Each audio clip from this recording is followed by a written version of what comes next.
Bonjour Emmanuel, Bonjour, merci encore d'avoir répondu favorablement à ces échanges, merci beaucoup. avec plaisir. Pourriez-vous nous présenter l'UNODC? Oui, alors l'ONUDC, c'est l'Agence des Nations Unies contre la drogue et le crime. Donc, c'est-à-dire qu'on est mandaté par l'Assemblée générale des Nations Unies pour soutenir les États membres dans leur lutte contre la criminalité organisée et le terrorisme notamment. Donc, par criminalité organisée, on entend tout ce qui est trafic de migrants, trafic de drogue, trafic d'armes, traite des personnes, blanchiment d'argent, etc. D'accord, et quelle est la situation actuelle à Madagascar et en Afrique en général en termes de défis liés à la criminalité et au comportement à risque? Mhm. Donc en termes de crimes organisés ici à Madagascar, on a beaucoup de formes qui sont présentes. On a du trafic de drogue. Madagascar notamment est un carrefour pour les drogues qui viennent d'Iran, d'Afghanistan et qui vont ensuite sur le continent ou même en Amérique latine. Il y a des drogues aussi certaines fois qui rentrent. On a de la criminalité maritime avec notamment de la pêche illégale. On a le trafic de ressources minières et naturelles, avec le trafic forcément de métaux précieux, de lémuriens par exemple, de bois précieux, etc.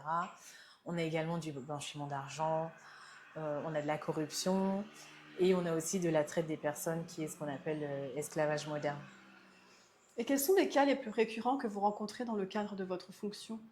Donc moi je travaille plus sur les questions de traite des personnes, ce qui est donc tout ce qui est esclavage moderne. Et donc à Madagascar, c'est vrai qu'on a beaucoup de formes d'exploitation. Ce qu'on entend par traite des personnes, c'est ça, c'est un crime d'exploitation. Et donc pour donner peut-être des exemples concrets Mhm. pour illustrer le propos, comme forme d'exploitation, on a le mariage des enfants, le travail des enfants, le mariage forcé, l'exploitation où on va, pour le prélèvement d'organes, notamment par exemple les personnes atteintes d'albinisme qui sont très vulnérables puisque elles sont souvent tuées ou du Mhm. moins blessées pour qu'on puisse prendre leurs organes pour faire de la sorcellerie par exemple. On a la servitude domestique pardon, pour dette, c'est-à-dire que quand quelqu'un contracte une dette auprès d'une autre personne, cette personne va abuser de cette dette et demander à son créancier de travailler pour lui de manière non proportionnelle à ce qu'il lui doit, par exemple. On a donc, comme je disais, le travail forcé, ça peut être dans les mines, dans l'agriculture ou bien dans la construction. Le travail des enfants, comme on le sait, dans les mines, puisqu'ils sont plus petits, c'est plus facile d'y aller. On a le mariage des enfants. On a également la mendicité forcée, comme on voit souvent dans les rues de Tana. On peut penser que les enfants sont là de par eux-mêmes, mais malheureusement non. Et on a également l'exploitation sexuelle, qui est un vrai fléau ici à Madagascar, notamment des enfants où les enfants mineurs, de n'importe quel âge, vraiment j'insiste, il n'y a pas de limite d'âge, mais vraiment très jeunes, qui sont forcés à avoir des relations sexuelles avec des adultes en contrepartie, et que ce soit des malgaches, mais également aussi des étrangers. Malheureusement, Madagascar est très connu Mm. pour ça, et beaucoup d'étrangers viennent profiter de cette vulnérabilité. Avec le tourisme sexuel. Ouais, voilà. D'accord. Et avec l'essor de la digitalisation, on a, on voit de nouveaux types de crimes qui émergent. Oui. Et du coup, on s'interroge de quelle manière, comment vous faites pour les identifier? Mhm. Comment vous... Ouais. Donc les nouvelles formes de criminalité qui ont émergé avec la sphère digitale, c'est notamment tout ce qui est exploitation sexuelle en ligne, mais également ce qu'on voit, c'est les personnes en fait qui sont recrutées pour escroquer de force en fait des personnes. Et ce qu'on voit, c'est que des malgaches sont souvent recrutés pour aller en Asie du Sud-Est, parce que c'est là en général que c'est ce qu'on appelle les scamming compounds sont basés. Et ils sont recrutés, on leur promet qu'ils vont aller travailler, faire un travail décent. Mais en fait, ils sont une fois dans ces compounds et ils sont forcés à escroquer des gens. Et donc l'argent qu'ils Ah, escroquent, j'ai vu cet article. voilà, c'est ça, qu'ils escroquent, ensuite ça va aux criminels. Et donc eux, ils sont forcés à commettre ce genre de crime. Donc ça, c'est une nouvelle forme de criminalité qu'on voit. Mais il y a également l'exploitation sexuelle des enfants en ligne et qui est devenu un fléau vraiment à Madagascar et qui s'est envolé avec le Covid. Comme on disait à l'instant, il y a beaucoup d'étrangers qui viennent ou même de nationaux qui exploitent sexuellement, physiquement les enfants. Avec le Covid, Madagascar a fermé les frontières et donc forcément les criminels qui exploitaient ces enfants et qui tiraient un profit de ça ne pouvaient plus les exploiter puisqu'il n'y avait plus de tourisme, n'est-ce pas? Et donc ils se sont dirigés vers la sphère digitale et ont commencé à exploiter ces enfants en ligne. Et donc, c'est-à-dire qu'on a maintenant une augmentation de 900% entre 2019 et maintenant. Et on a des statistiques sur cette exploitation, c'est-à-dire qu'en 2023, on n'a pas encore les chiffres pour 2024, mais c'est 48 000 images et vidéos d'abus sexuels sur des enfants qui ont été envoyées depuis Madagascar. Donc, qu'est-ce qu'on entend par exploitation sexuelle en ligne? C'est-à-dire que ce sont soit des images ou des vidéos ou des bandes sonores ou que sais-je, soit d'abus sexuels sur des enfants par un adulte, par exemple sur un enfant, ou bien deux enfants qui sont forcés de simuler ou de faire vraiment des actes sexuels ensemble, ou bien des animaux sur des enfants. Et donc vraiment, il n'y a pas de limite d'âge, parce qu'actuellement, on a un cas dont on a entendu parler où c'est des bébés de 6 mois qui sont violés. Je pense qu'on va mettre un content warning sur ça. Mais donc voilà, il n'y a vraiment pas de limite à l'horreur. On fait n'importe quelle pratique sur ces enfants, même des pratiques de torture, de sadomaso, etc. Et ensuite, donc, on capture ces moments par vidéo, par image, et ensuite c'est revendu à l'étranger notamment. Et c'est comme ça qu'ils tirent le revenu. Et il y a aussi le live streaming, c'est-à-dire que les pédophiles, par exemple, vont se connecter à un lien et regarder en direct un enfant qui se fait abuser sexuellement, comme je l'ai. Voilà. Donc voilà ce qui se passe. Et donc Mais, maintenant, Madagascar, c'est vraiment un fléau. mais du coup, que ce soit, je reviens un peu au début, avec tous ces crimes, les mines, etc., plus aussi dans le digital, il y a une police pour ça. Comment vous arrivez à les trouver, à les détecter?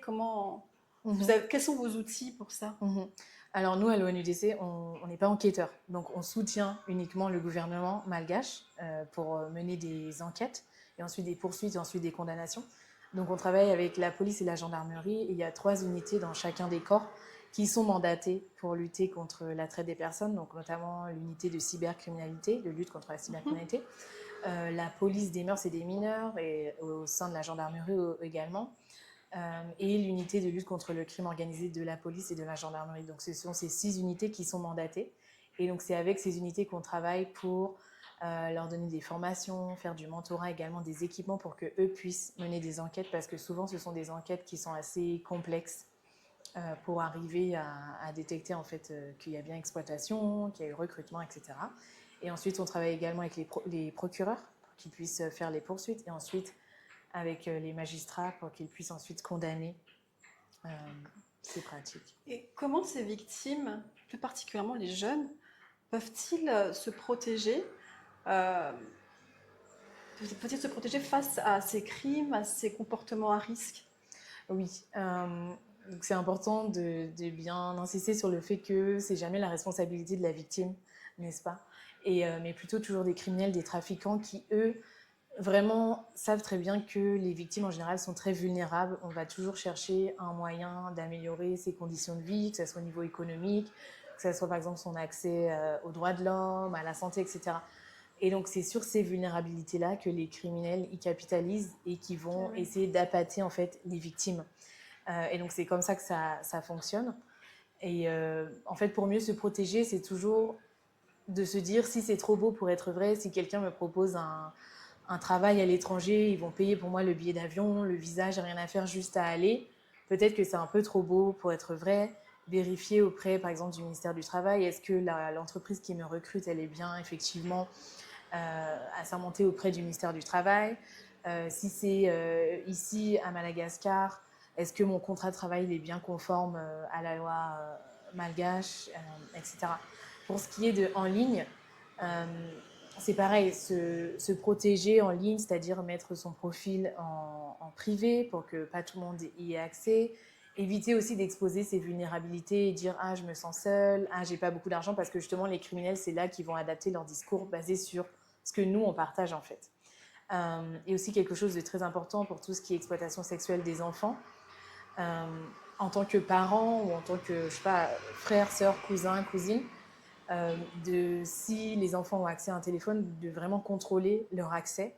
Parce que souvent, ces criminels, ils vont les appâter avec, par exemple, en leur disant « Tiens, si tu m'envoies une photo de toi sans t-shirt, je vais t'envoyer du crédit pour que tu puisses jouer ou que tu puisses avoir des données mobiles pour aller sur Facebook, des choses comme ça. » Donc vraiment contrôler en tant que parent. Mais aussi quelque chose qu'il faut savoir, c'est que sur le dark web, une photo sur deux qui atterrit sur les sites que les pédophiles consultent, c'est une photo qui a été publiée par les parents sur les réseaux sociaux. Donc, c'est-à-dire que souvent, nous, on ne voit pas le mal, on va poster une photo de vacances en famille et les enfants, en général, ils ont juste, par exemple, une petite culotte et donc on voit, pour les petites filles notamment, on voit leur poitrine, entre guillemets. Et donc, ce genre de photo, typiquement, ça va arriver sur les sites du dark web pour que les pédophiles ensuite en fassent un mauvais usage. Donc, nous aussi, à nous de faire attention à ce qu'on publie, de ne pas prendre des vidéos qu'on est dans le bain, etc., etc. Parce que pour nous, c'est innocent, mais malheureusement, pour les criminels, c'est ce qu'ils recherchent. Du coup, pour que vous ne soyez pas, pour que vous soyez pas seul dans cette lutte, dans ce combat, quel, quel message passeriez-vous aux victimes ou même à des gens comme vous et moi pour qu'ils puissent s'impliquer, pour qu'ils puissent contribuer à, à une société plus sécurisée, plus respectueuse des lois? Déjà, comme vous le faites, je pense que c'est le partage de l'information. Souvent, on va tomber dans ce piège parce qu'on ne se doute pas de ce que les gens peuvent faire. Donc, par exemple, voilà, c'est ça, faire des podcasts, faire des articles si on est jeune, pour vraiment, voilà, c'est ça, partager, voilà, c'est ça, conscientiser, augmenter la connaissance. Également, en tant que jeune, voilà, partager auprès des populations plus vulnérables quels sont leurs droits, par exemple, de savoir qu'en tant qu'enfant, on n'a pas le droit d'être marié, par exemple. Parce que pour nous, ça paraît peut-être évident parce qu'on a eu la chance d'aller à l'école, on a accès à l'information, mais pour d'autres, ne serait-ce que leurs droits basiques, ils ne sont pas au courant. Donc de faire ça. Aussi, par exemple, les étudiants, ils peuvent faire des recherches parce que c'est sur ça que, par exemple, à l'ONUDC, on va se baser pour faire des projets. Également, le gouvernement, c'est sur des recherches qui vont mettre en œuvre des politiques publiques. Également, si les jeunes, par exemple, sont dans le secteur de la tech, ce qui est assez développé ici à Madagascar, ils peuvent développer justement des outils, voilà, pour que les forces de l'ordre, par exemple, enquêtent sur ces criminels, par exemple, pour tout ce qui s'agit en ligne, etc. Donc vraiment, je pense que chacun a un rôle à jouer dans sa fonction personnelle, que ce soit les journalistes, que ce soit... Voilà, chacun a un petit rôle à jouer et comme vous l'avez dit, c'est vraiment une réponse globale qu'il faut. Donc oui, chacun doit apporter sa pierre à l'édifice. Merci beaucoup Emmanuel. Merci à vous.